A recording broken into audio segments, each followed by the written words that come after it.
अरे देबू न सुधर दे काल में भैया लोग उम्मीद करता नहीं करवा लोग अच्छा से होखा और अच्छा से होके के चाहिए। तो आज के वीडियो बहुत कारफार होके वाला।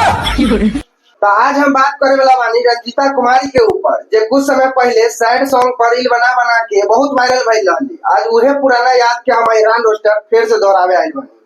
तो भैया लोग आज के वीडियो बहुत गारफार होके वाला बात। अपन अपन कान में अपन कान में ईयरफोन लगाला काहे के वीडियो में बहुत समझ रहे हो ना। तो भैया लोग बिना कोनो लड़ा आज के बच्चों से स्टार्ट कर जाओ।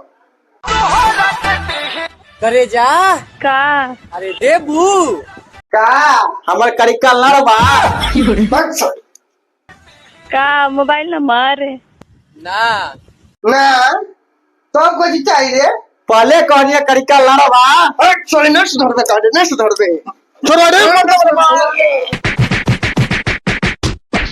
करे जा का अरे देबू बहुत भौसरी एक एक बात बार बार बोलबे मार दो लार से तो हट जाए गांव से।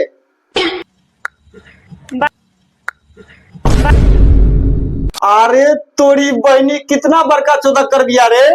हम तो कहत रहनी भाई की बढ़िया बढ़िया गाना पर रील बनावे दी तो पूरा छिनार भी चौदह कर दिया। एकदम सही कहला मर्दे। हम सोचत रहनी है कि अच्छा गाना पर रील बनावतिया तो एकदम सती सावित्री होई, मतलब एकदम साफ सुथरा होई, लेकिन तो एकदम चौदह कर दिया हो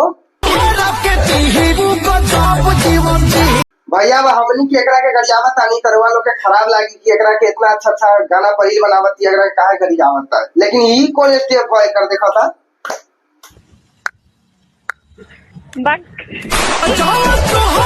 भाई हमरा तो लागत था कि सुबह सुबह ककरो खरका लार देख ले बिया।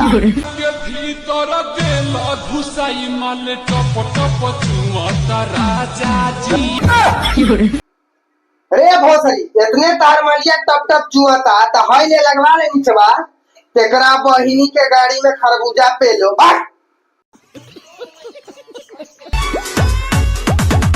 कोरा में आके में बस बस बस ये बाकी रहल। बिना ढोरी देखैले बिना गार देखैले बिना ढोरी दिखाइले बिना गार दिखाइले रील थोड़ी बनी, रील खराब न हो जाई।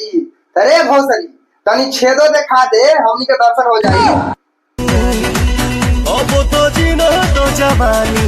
अरे भोसरी तारा गाड़ी में छरौटा पे लो अपन ढोरिया बार बार मत देखा रे खोल खोल के ना तो हमार खारा हो जाई। का हो अरे मर्दे रूंगा हमर तो कुछ और खड़ा हो जाए। का खरा हो जाई हो समझ जो का खड़ा होई समझ जो का खरा हो जाई। हट साले रोई रोई वीडियो बनाइलस पे खइलस लचारी के। अच्छा रोई रोई वीडियो बनैलक देखैलक अपन गाड़ी के सॉरी लाचारी के। तब आगे बताओ भाई का बात बा। कहानी छिनार रंजीता कुमारी के।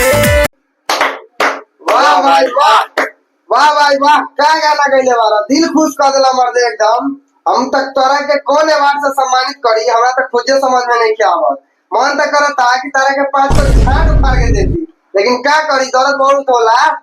अरे मर्दे यो सोचा था कि हम मनी महाराज के ट्रैक पर गाना गा दे तो वायरल हो जावे। मनी महाराज भैया मेहनत करता तारा जन छिनराई ना छिनराई कैला से वायरल ना होवे भोसड़ी वाला।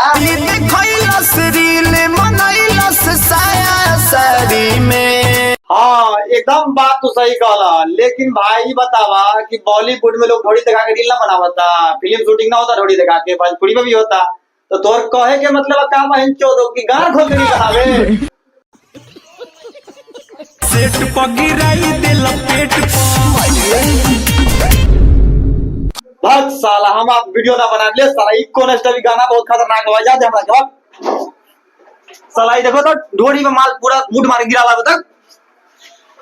लोग हमारे पार्टनर तो चल गई तब हम अकेले रोस्ट न कर सकता नहीं। तब आप मिले अगला वीडियो में तारा लोगन के। आज के लिए इतना ही काफी बा और अगला वीडियो में एकदम गारफार होई फिर से। तो जेकरा जेकरा के हमनी के रोस्ट अच्छा लागल है वो लाइक करब, जेकरा के ना अच्छा लागल होई वो डिसलाइक भी कर सकता।